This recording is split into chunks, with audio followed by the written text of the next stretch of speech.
Epitaph, definition and importance in literature.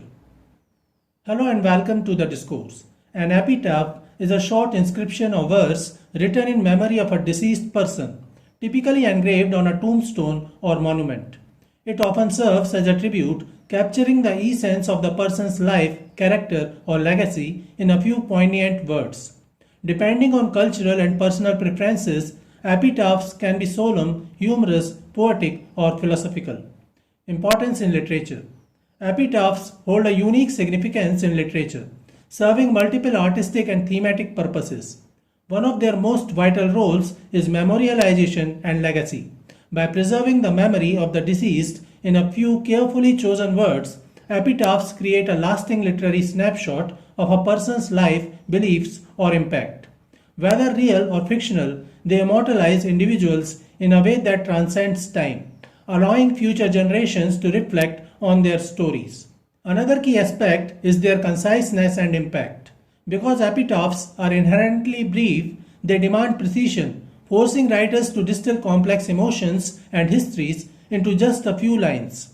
This brevity makes them a powerful form of expression, where every word carries weight. A well-written epitaph can convey sorrow, irony, or reverence with remarkable efficiency, leaving a deep impression on the reader.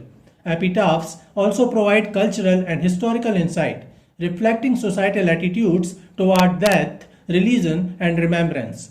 The language, tone, and themes found in epitaphs can reveal much about the values of a particular era. For example, medieval epitaphs often emphasize piety and the afterlife, while modern ones might focus on personal legacy or even humor. As a literary device, epitaphs are frequently used by poets and writers to enhance storytelling. Fictional epitaphs can foreshadow a character's fate, poignantly summarize their life, or reinforce a work's central themes. Shakespeare's self-referential epitaph and Thomas Gray's elegy written in a country churchyard are notable examples, where epitaphs deepen the narrative's emotional and philosophical layers. Finally, epitaphs possess a strong emotional resonance. Whether evoking grief, admiration, or even laughter, a well-crafted epitaph lingers in the reader's mind.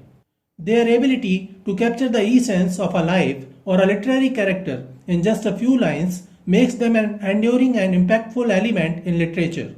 Through epitaphs, writers can explore mortality, memory, and meaning, leaving readers with a moment of reflection long after the words are read.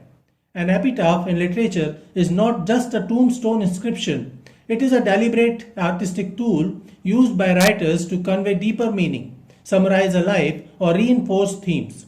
When employed as a literary device, epitaphs can serve multiple functions, from foreshadowing to irony, character reflection, and even metafictional commentary. Some famous epitaphs. The most famous epitaph for Percy Bysshe Shelley is a three-line excerpt from Shakespeare's The Tempest. Nothing of him that doth fade, but doth suffer a sea change into something rich and strange. Percy Bysshe Shelley. This line, taken from Ariel's song, was placed on Shelley's gravestone in the Protestant cemetery in Rome, where he was buried near his friend John Keats. Mary Shelley, Shelley's wife, chose these lines to commemorate her husband.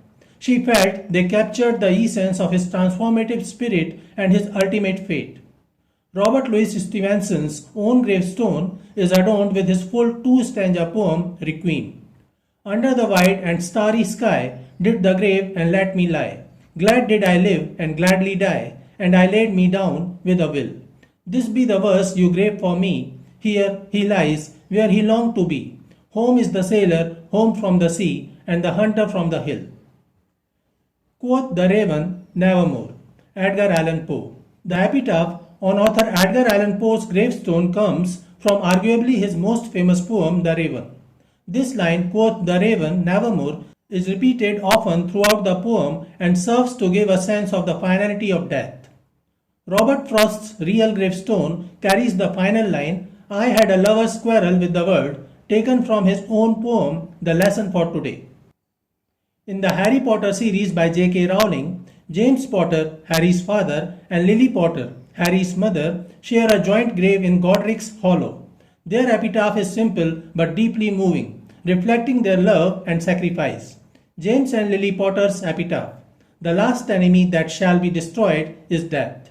This line is inscribed on their tombstone and appears in Harry Potter and the Deathly Hallows, Chapter 16, Godric's Hollow. Harry finds the epitaph unsettling at first, wondering if it supports Voldemort's quest for immortality. However, Hermione explains that it likely means living beyond death through love and memory, not literal immortality. The phrase is also linked to the Peverell brothers' story, the tale of the three brothers, where accepting death with humility is the true mastery over it. So this is it for today. We will continue to discuss literary terms and devices. Please stay connected with the discourse. Thanks and regards.